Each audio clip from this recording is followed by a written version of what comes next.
1 Timóteo, capítulo 6.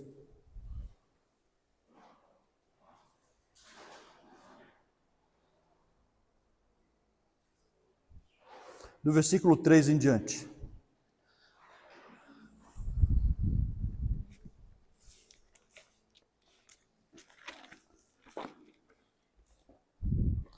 Primeira Timóteo 6,3 diz assim: se alguém ensina alguma outra doutrina, e se não conforma com as sãs palavras do nosso Senhor Jesus Cristo, e com a doutrina que é segundo a piedade, é soberbo, nada sabe, mas delira acerca das questões e contendas de palavras, das quais nascem invejas, porfias, blasfêmias, ruins suspeitas, contendas de homens corruptos de entendimento, privados da verdade, cuidando que a piedade seja causa de ganho. Afasta-te dos tais. Mas é grande ganho a piedade com contentamento. Mas nada trouxemos para este mundo, e manifesto é que nada podemos levar dele. Tendo, porém, sustento com que nos cobrir, estejamos com isso contentes.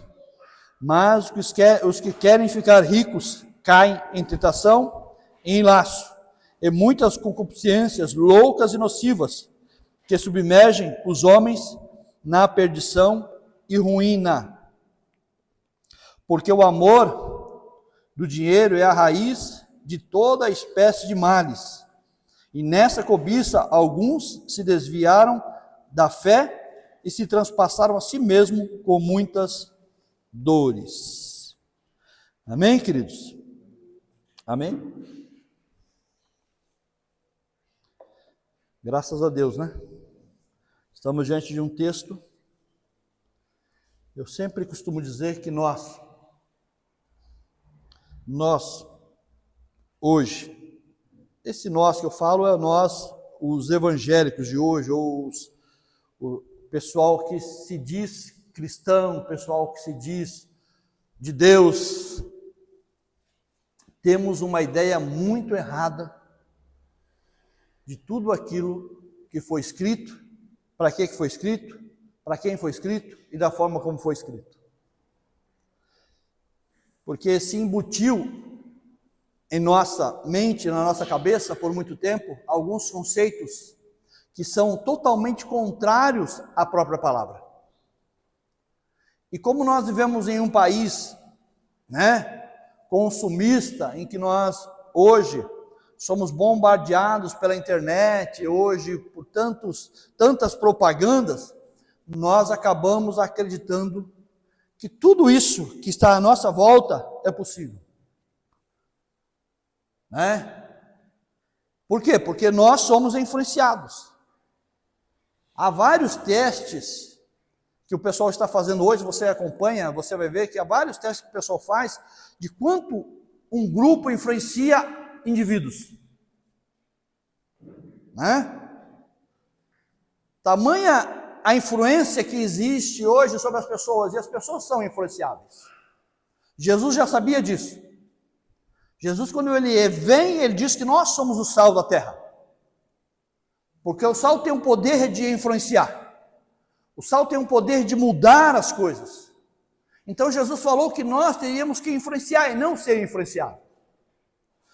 O sal, você não muda o sal. O sal é que muda as coisas à sua volta. Só que a igreja, e Jesus deixou claro isso, se o sal perder o seu sabor, para que ele serve? Para ser jogado fora e ser pisado pelos homens. Jesus sabia disso. Ele sabia que nós viríamos um tempo em que o exterior ou o mundo secular tentaria nos influenciar de qualquer forma, de qualquer jeito. E nós precisaríamos funcionar como sal. Só que parece que os dias de hoje a igreja não tem sabor. Os cristãos não têm sal. Eles são meninos, como meninos levados por ventos de doutrina. qualquer movimento arrasta eles. Qualquer coisa leva a eles. Por quê? Porque eles não têm... O que é um menino? É aquele que não tem entendimento. E por que eu estou falando tudo isso com vocês? É porque hoje nós somos influenciados. Né? E se você não tomar cuidado, você vive no ritmo que todo mundo está vivendo. E Jesus nos chamou para termos uma vida à margem disso, com conceitos e valores do reino dele. E nós muitas vezes estamos trabalhando e vivendo nos mesmos valores que está todo mundo, na mesma loucura, no mesmo frenesi. Né? E Paulo ele está orientando o Timóteo, que é o seu filho na fé, jovem pastor, a se posicionar, a entender as coisas à sua volta, e principalmente a tomar cuidado com algumas coisas. Tranquilo, gente? Então Paulo ele começa a orientar Timóteo da seguinte forma, dizendo assim, olha, se alguém ensina alguma doutrina, e se não conforma com as sãs palavras do nosso Senhor Jesus Cristo, e com a doutrina que é segundo a piedade, esse camarada ele é o quê? Soberbo. Nada sabe. Delira acerca de questões e contendas de palavras, nas quais nasceram de um lugar da inveja, da porfia, da blasfêmia, de ruins suspeitas, de contendas, de homens corruptos de entendimento. Paulo está falando de um perigo de alguém ensinar, trazer coisas que não são concernentes, que não são coerentes, que não estão dentro de um contexto que Jesus ensinou ou que as sãs doutrinas nos ensinam.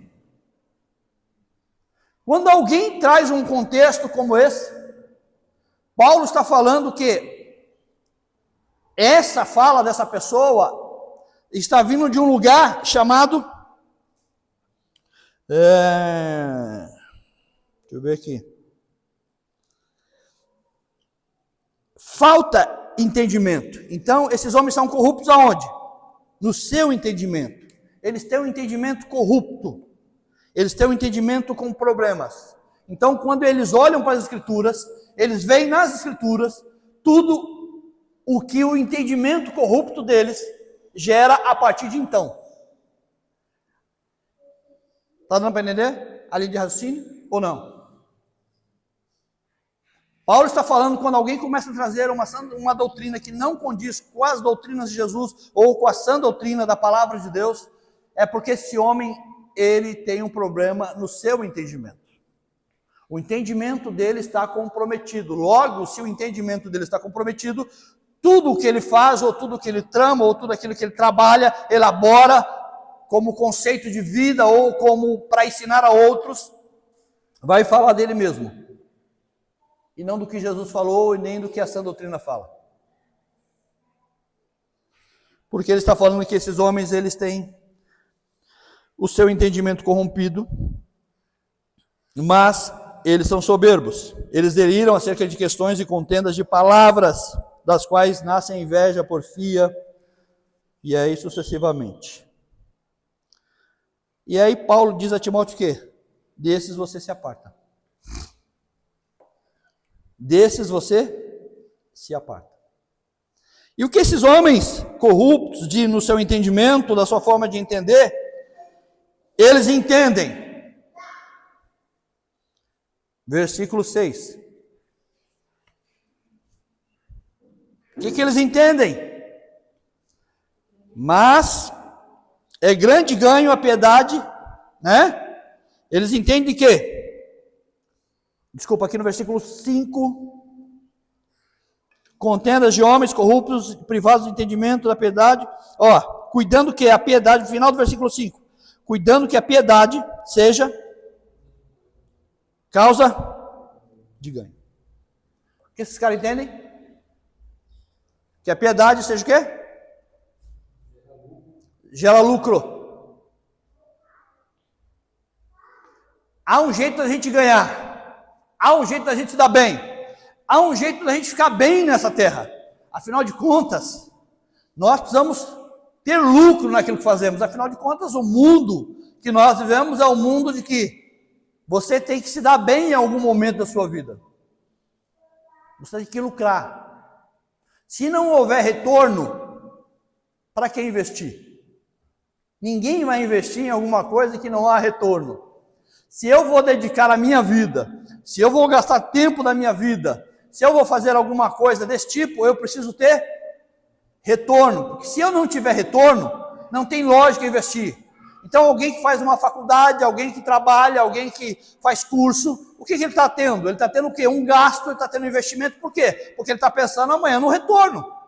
Ter uma profissão melhor, ganhar um bom salário, ter uma condição melhor de vida, não é isso? Sim, está tudo certo isso no mundo secular. Está tudo certo. Mas, quando nós viemos para a fé, aí é um problema. Quando nós viemos para a piedade, aí é um problema. Porque na piedade não tem ganho. Tem perca. Não tem como você ganhar se você não perder primeiro. Não tem como receber se você não abrir mão. Não tem como ser servido se você não servir.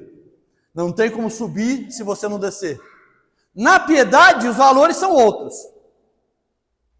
Mas como esses homens estão com a mente fechada no seu modo de entender corrupto, o que eles pensam? Pequenas igrejas, grandes negócios. Afinal de contas, a alma do negócio, o que é? É a propaganda? Vamos divulgar, vamos pôr na mídia, vamos aparecer de alguma forma, porque aí é retorno. Avise, as pessoas vão visualizar, e visualizando, vão desejar, e se desejam, virão, e se virão, o nosso problema está resolvido.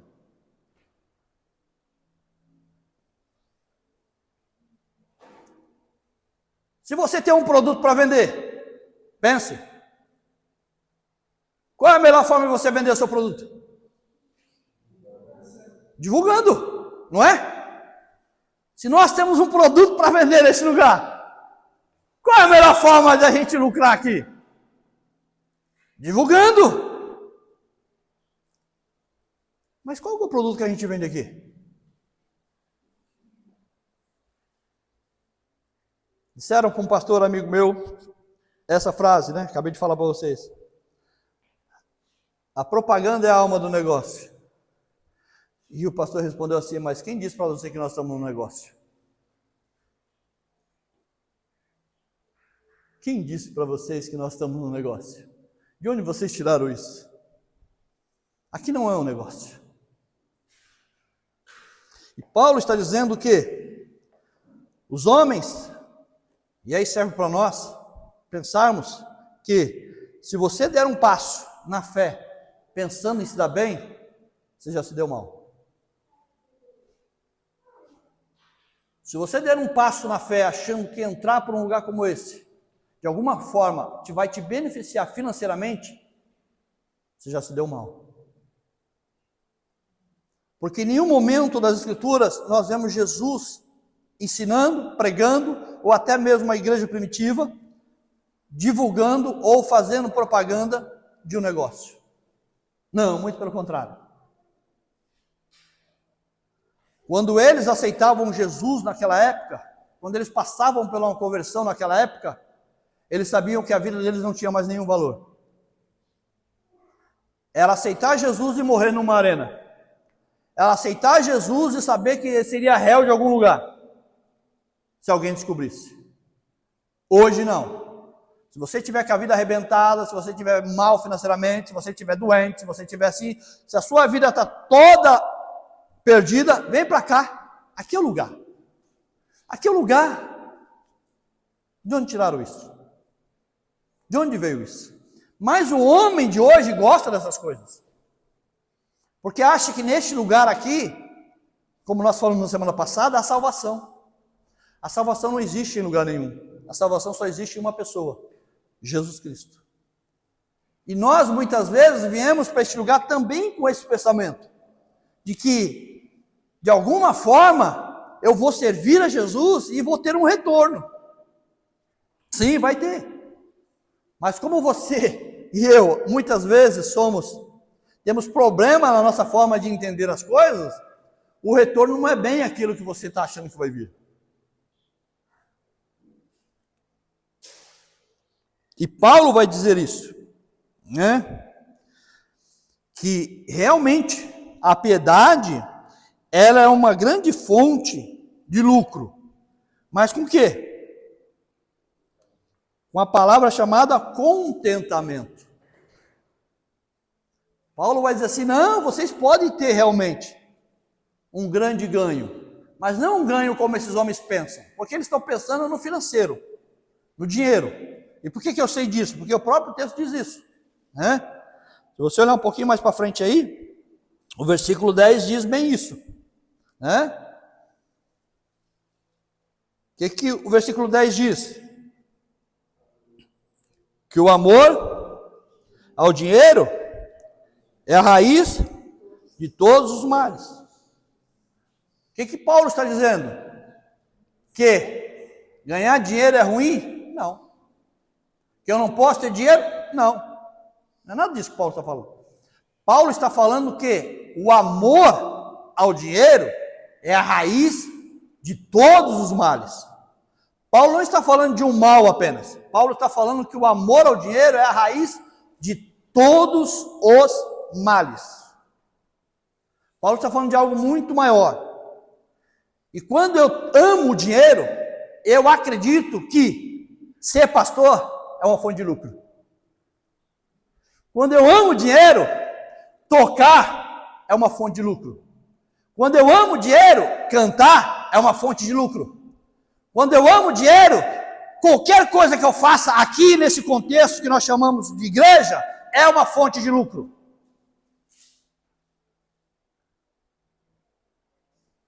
Por isso que no nosso meio tem tanta gente se dando bem. Porque se tem demanda, é porque tem procura, irmãos. É porque tem procura. E aí, o que acontece conosco? Porque nós amamos o dinheiro, e o dinheiro é um perigo. Porque se você não tomar cuidado, você vai sofrer muito mais do que você imagina, né? E vai sofrer, fazer as pessoas à sua volta sofrer, porque hoje tudo gira em torno do dinheiro. O dinheiro é o fim de todas as coisas para muita gente. Para nós, ele tem que ser o meio. O meio e não o fim. O fim para nós é Cristo. E o meio é o dinheiro. Por quê? O dinheiro, através do dinheiro você pode dar uma boa condição para a sua família, através do dinheiro você pode ajudar alguém, através do dinheiro você pode viver uma vida melhor, através do dinheiro você pode fazer tudo isso. Mas o fim é Cristo. E tem gente que coloca o dinheiro como o fim de todas as coisas. Só que Paulo está falando que a fé, ou essa coisa de piedade da vida cristã, ela tem que ser uma vida com contentamento. O que é isso? Estar contente, estar grato, ser grato. A única linguagem que Deus entende é da gratidão. Deus não entende outra linguagem. Deus olha para você e se você for grato, Deus entende a gratidão. E por quê? Porque Paulo também vai deixar claro para Timóteo o seguinte. Olha que coisa louca que Paulo vai dizer. Versículo 7. Porque nada trouxemos para este mundo, e é manifesto que nada podemos levar. Tendo, porém, o sustento, com o que cobrir, né? Se você tem o que comer, tem com o que se vestir, esteja com isso contente. Paulo está dizendo que nós temos que estar contentes com o quê? Com aquilo que você tem. Tem comida? Tem vestimenta para você? Seja feliz. E as outras coisas? Deus acrescenta, quando Ele achar que tem que acrescentar. O homem sem Deus faz o quê? O homem que não tem Deus faz... Jesus vai falar lá em Mateus capítulo 6, ele faz o quê? O homem sem Deus. Ele corre atrás do que comer, do que beber, do que vestir. Ele não dorme, ele não descansa. Por quê? Porque ele está preocupado sempre com o dia de amanhã. E Jesus diz, buscai primeiro o reino de Deus e a sua justiça, E ele vai acrescentar essas coisas. Então ele diz: o pão eu acrescento, a vestimenta eu acrescento. E vocês fazem o quê? Vocês se contentam. Seja um povo feliz, agradecido. E o que você precisar daí para frente, eu vou acrescentando. Aí o que acontece? Nós viemos para a fé. Estamos aqui no nosso meio. Aí você olha para a comida e diz: só tem isso. Olha para a roupa e diz: só tem isso. E ele disse o quê? Se você tiver que comer, vestir, esteja contente. E você diz o quê? Só tem isso. Ótimo. Vamos lá. Vamos pensar. Eu gosto de pensar. Deus tira o povo de Israel do Egito. Leva eles para onde? O deserto. Porque o deserto está entre a terra prometida e o Egito. Sim ou não? Eles têm uma promessa. Eles vão para onde? Para a terra prometida. Mas antes da terra prometida, tem o deserto. Então diga assim comigo: antes de chegar aonde Deus disse que eu chegaria, vamos lá. Vamos lá, de novo. Não, todos juntos, para ficar bonito. Então, vamos lá, assim ó. Antes de eu chegar aonde Deus disse que eu chegaria, tem um deserto no meio do caminho.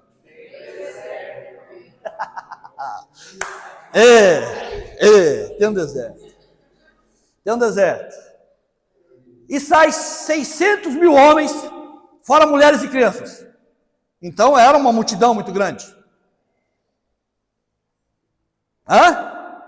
Sim ou não? A promessa era só para 1, para 2, para 3, para 10 ou era para todo mundo? Então diga assim comigo: o que Deus prometeu para todo mundo, nem todo mundo chegará lá. Porque tem um deserto no caminho. E aí o povo sai, imagine, aquela multidão indo para o deserto. E aí no deserto eles começam a ter algumas privações. Antes eles reclamavam porque estavam escravos, sim ou não? Deserto, lá no Egito, escravo. Não, nós somos o povo de Deus, somos um povo que deve viver livre. Afinal de contas, Deus é conosco, né? Deus de Abraão, Deus de Jacó, nós temos que estar livres, mas estamos presos. Então vamos resolver o problema de Deus, vamos resolver o problema do povo, vamos dar liberdade a ele.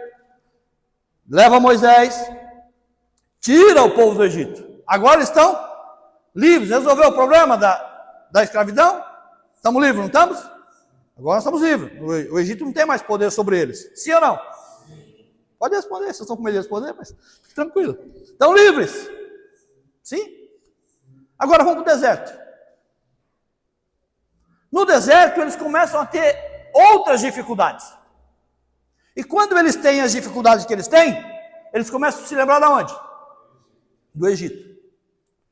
Rapaz, esse negócio de ser livre não dá muito certo não.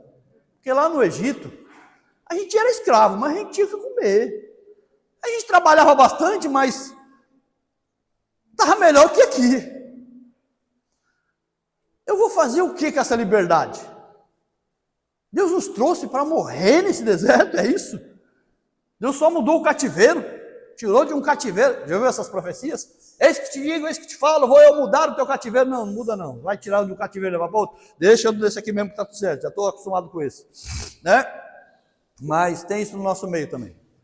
E aí eles estão no deserto e se lembrando do Egito. Só que chega uma hora que eles vão até Moisés.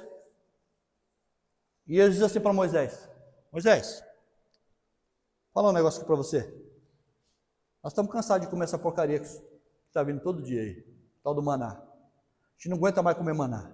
Nós estamos saco cheio de comer esse negócio aí. Não, nós estamos cansados. Nós estamos cansados de comer. Não, esse negócio de maná todo dia, pelo amor de Deus, ninguém aguenta essa miséria. Não, Moisés. E o Moisés fica, Moisés fica chateado. Falava, que povo ingrato, né? Deus tirou eles do deserto, tem uma coluna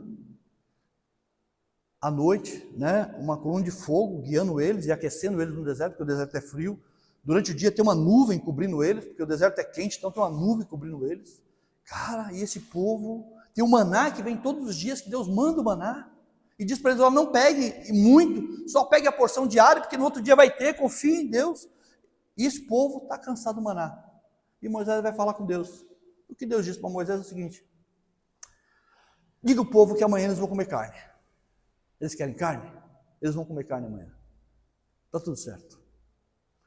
E no outro dia amanhece no arraial de Israel muitas codorniças, diversas, forrouxam.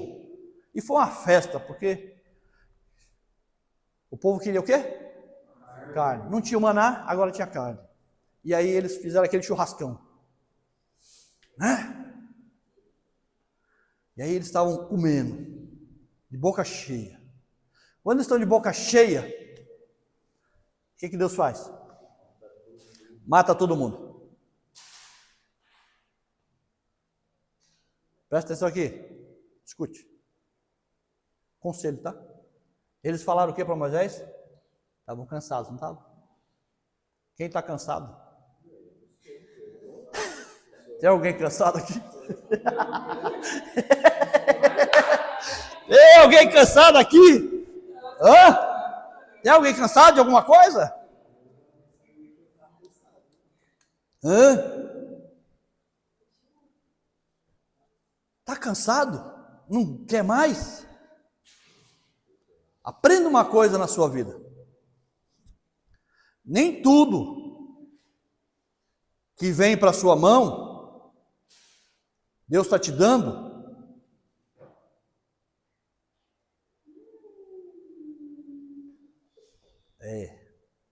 eu vou ter que falar desse jeito. Nem tudo que chegou na sua mão foi porque você foi grato.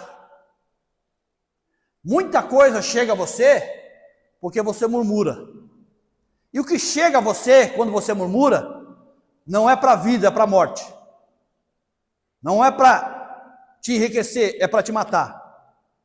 E quem está permitindo isso é o próprio Deus. Porque quem enviou as codorniças naquele dia foi Deus, não foi o diabo.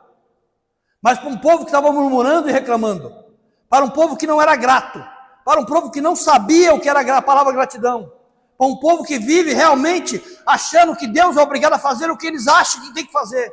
Aí Deus diz, você quer? Então toma, receba. Pode pegar. Agora quando você tiver com a boca cheia, fique tranquilo, porque Deus é especialista a matar gente no deserto. Porque na terra onde Deus prometeu, que Ele falou que você vai entrar, murmuradores não entram naquele lugar. Por isso que tem um deserto no meio do caminho. Para separar quem é grato e quem gosta de murmurar. Porque tem gente que hoje reclama de tudo. Tudo é motivo de reclamação. Nada é motivo de agradecimento. Nada. Você olha a sua vida e você acha que a sua vida é uma porcaria. Preste atenção na vida de muita gente por aí. Está reclamando do quê? Está reclamando de barriga cheia, você tem que comer, você tem que vestir, ao invés de ser grato. Ah, é porque eu não tenho o carro que eu gostaria de ter, é porque eu não tenho a condição financeira que eu gostaria de ter. Deixa eu te fazer uma pergunta. Se você trabalhasse, tivesse um emprego, o trabalho que você tem hoje, e todo mundo à sua volta tivesse desempregado, o que você acharia de você? Que você é um bem-aventurado ou que você estava lascado na sua vida? Está todo mundo desempregado aqui, vamos pensar aqui, todo mundo desempregado, só tem você trabalhando. Você ia agradecer pelo seu emprego ou você ia achar que está ruim o negócio? Hã? Pode falar, gente. Está com medo de falar por quê? Ia agradecer? Mas por que você acha que o seu emprego é ruim? Porque você está olhando o emprego dos outros. Você tem um carro e está todo mundo andando a pé. Você ia agradecer pelo carro que você tem? Ia, não ia? Mas por que você não agradece pelo seu carro? Porque você está olhando o carro dos outros. Esse é o nosso problema. O problema do cara que não é agradecido, que não tem contentamento, ele não está olhando o que ele tem. Ele está olhando o que os outros têm e o que ele não possui. Aí ele fica olhando para a vida do outro, ele fica olhando para a mulher do outro, para a casa do outro, para a condição do outro, ele fica olhando para A, para B, para C, e ele esquece de agradecer o que ele tem. Agora, o que você tem, se for tirado, como é que fica? Eu vi um vídeo que o cara falou assim, eu gosto de ver alguns vídeos porque o cara me ensina muito, entendeu? Eu gosto de aprender muita coisa. E no vídeo ele falou assim, olha, imagina se Deus tirasse tudo aquilo que você reclama. Está reclamando da sua mãe? Morre. Fica sem mãe. Está reclamando do seu pai? Morre. Fica sem pai. Está reclamando do emprego? Fica desempregado. Está reclamando da casa? Fica sem casa. Aí o cara falou, Deus me livre.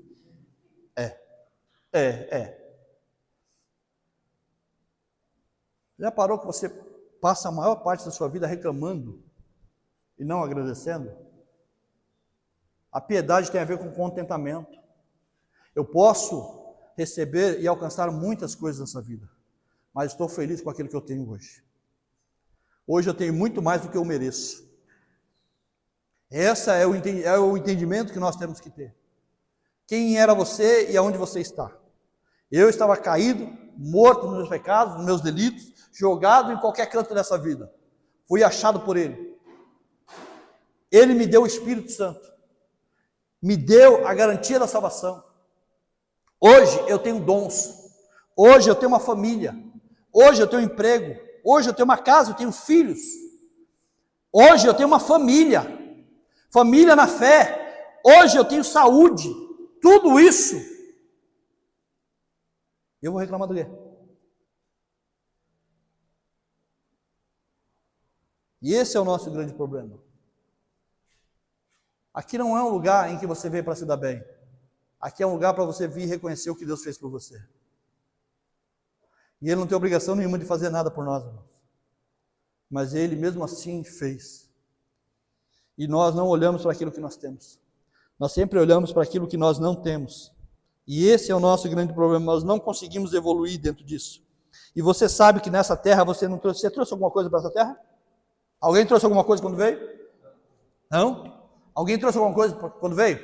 Quando você nasceu, você trouxe alguma coisa? Quando morrer, vai levar o quê?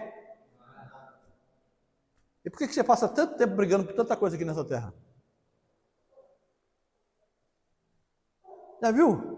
Como a gente perde tempo brigando por tanta coisa aqui nessa terra? Aí a mulher briga com o marido briga com a mulher, os pais brigam com os filhos. E sabe o que acontece daqui a pouco? Daqui a pouco eles morrem. Ou você morre. E o que foi a vida? O que foi a sua vida? Aí você fica aí lambendo suas feridas, você, puxa vida, quanto tempo eu perdi com tanta besteira. Podia ter vivido de uma forma melhor. Podia ter administrado a minha vida de uma forma melhor. Podia ter evitado tantas circunstâncias, mas eu me apeguei a tanta besteira nessa vida, que agora eu estou sozinho. Não aproveitei o que eu tinha que aproveitar com as pessoas que estavam aqui, porque eu achei que eu ia levar alguma coisa. Nada nós vamos levar dessa terra, queridos. Nada. Nada. Você pode ganhar o dinheiro que você ganhar aqui nessa terra, você pode... Mas Paulo, ele está dizendo que, versículo 9, mas os que querem ser ricos, caem em tentação, em laço, com muitas concupiscências, concupiscência é forte desejo, loucuras nocivas, que submergem homens na perdição e ruína. O que Paulo está falando? Os que querem ficar ricos, têm o desejo de ficar ricos, e entram por esse caminho para ficar rico, são homens totalmente com um problema na sua forma de entender, porque são os valores opostos daquilo que Jesus disse. Sabe por que eles querem ficar ricos? Porque eles buscam independência. Sabe por que eles querem ficar ricos? Porque eles querem uma coisa chamada independência. O que é independência? É não depender de ninguém. Hoje, você não tem condições financeiras e você vai trocar de carro muitas vezes. Vamos pensar assim. Aí o que você faz? Você ora a Deus, né? Abençoa, Jesus. Que passe o financiamento, que não tenha nenhuma condição, nenhuma restrição, que eu consiga financiar esse carro. Não ora, não pede. Pô, Jesus, abençoa porque vem aquele aumento no final do ano, para que eu possa comprar um carro, para que eu possa melhorar. Não é assim? É? Sim ou não? Vai comprar uma casa, por exemplo, ora para que tudo dê certo, para que não tenha nada de errado e você consiga pagar até o final essa casa. Tudo que você vai fazer uma viagem, então você busca a orientação de Deus do que vai fazer. Sim ou não? Não é assim? E se você tiver dinheiro? Se você tiver dinheiro? Tem dinheiro para comprar o carro que você quer? Tem dinheiro para fazer a viagem que você quiser? Tem dinheiro para comprar a casa que você quiser? Você vai pedir para Deus o quê?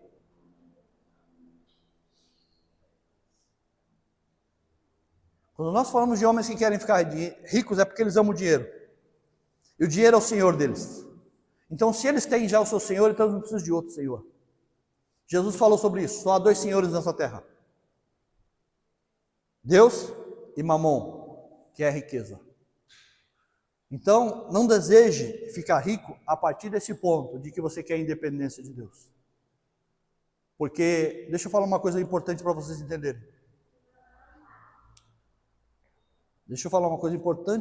Quando você deseja independência, o que significa? Como Deus entende isso, tá? Um filho seu,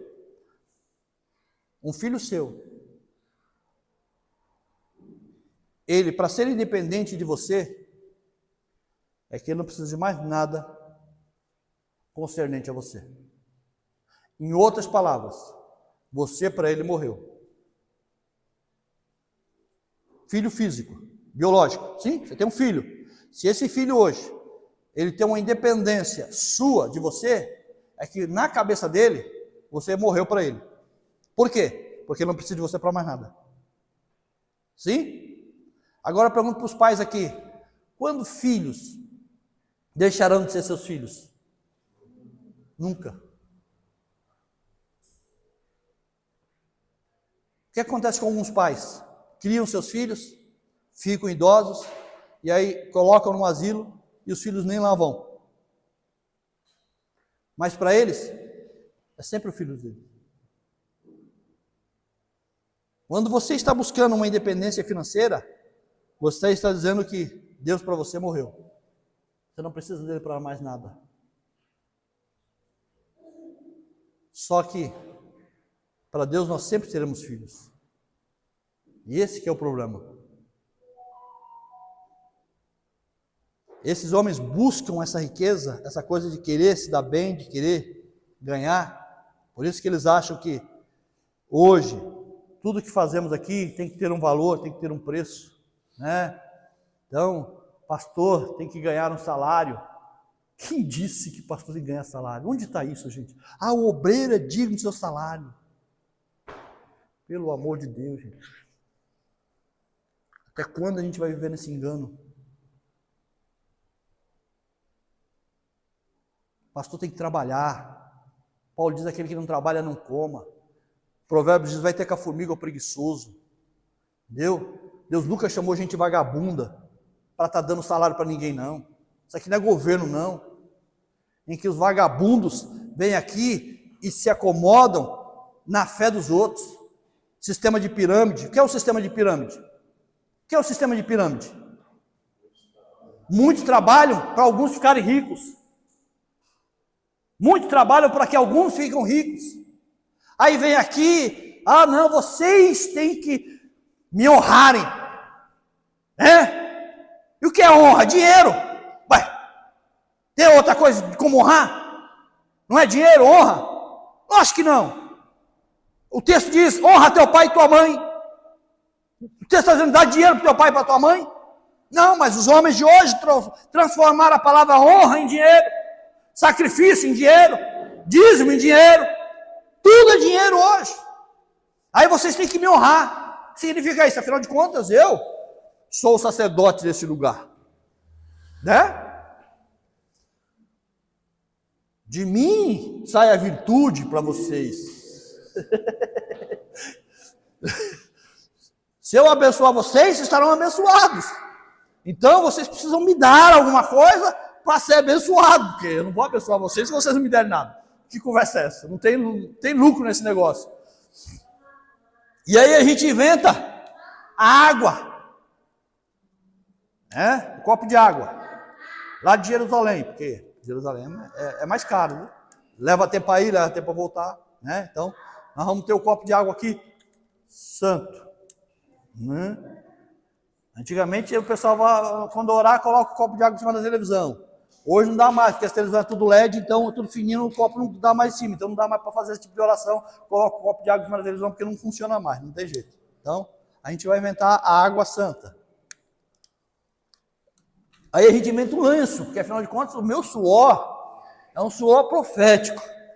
Então a gente vai inventar um lenço profético aqui, para que vocês possam também, já que os lenços de Paulo curavam, o suor de Paulo também cura. Faz alguma coisa, não é possível. Fora isso, nós vamos ter o óleo.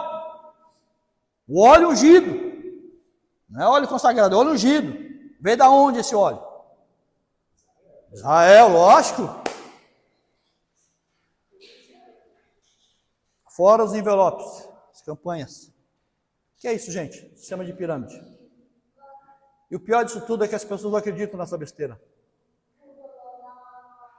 Acreditam que se der uma oferta a alguém na qualidade de porque diz que é um homem de Deus. Que besteira é essa? Quanto Jesus cobrava por um sermão dele? Quanto Paulo cobrou por um sermão dele? Paulo teve um dia que ele passou a noite inteira pregando. Chegou uma hora que o cara estava dormindo na janela, lá cochilando, caiu, morreu da janela. Paulo foi lá e ressuscitou ele. Quanto que Paulo cobrou para ressuscitar esse camarada aí? Acho que está bom a gente tomar vergonha na cara, né? E essa cambada de vagabundo que vive às custas do povo, de tirar dinheiro do povo, é dízimo de 13º, é dízimo não sei do que, é 12 dias de clamor para 12 meses de bênção. Toda a campanha tem que ter um envelope, toda a campanha tem que ter isso. Acho que está na hora de tomar vergonha na cara, e principalmente nós, povo de Deus, denunciarmos esse tipo de gente, e entender que a fé cristã, ela é feita com contentamento. Você tem que comer, tem que beber, vestir, seja feliz, cara. Esteja em comunhão com Deus, seja grato a Deus, viva em paz. Tem muita coisa que a gente deseja nessa terra, e é errado, não é errado. Desde que você não perca o seu contentamento, a sua alegria. Se Deus te der, se alegre com Ele, mas se Ele não der, continue alegre com Ele. O que Abacuque diz? O que Abacuque diz? Vamos lá. Ainda que a figueira não dê o seu fruto, ainda que a oliveira minta, o que eu tenho que fazer? Põe água para a gente ler. Acharam aí? Olha lá. Porquanto ainda que a figueira não floresça, nem haja fruto na vide, o fruto da oliveira minta, e os campos não produzam mantimento, as ovelhas malhadas sejam arrebatadas, e nos currais não haja vaca. Próximo. Todavia,